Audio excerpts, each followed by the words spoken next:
প্রাপ্ত শেখ হাসিনা ও আসাদুজ্জামান খান কামালকে ফেরাতে অন্তর্বর্তী সরকার সর্বোচ্চ প্রচেষ্টা চালাচ্ছে বলে জানিয়েছেন আইন, বিচার ও সংসদ বিষয়ক উপদেষ্টা অধ্যাপক আসিফ নজরুল।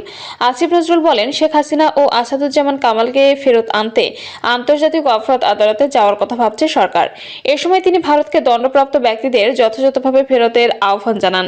আইন উপদেষ্টা বলেন, শেখ হাসিনা ও কামালকে ফেরত চেয়ে ভারতকে চিঠি দেওয়া হচ্ছে। ভারতের উচিত হাসিনাকে ফেরত দিয়ে বাংলাদেশের মানুষের ন্যায় বিচারের আকাঙ্ক্ষাকে সম্মান জানানো।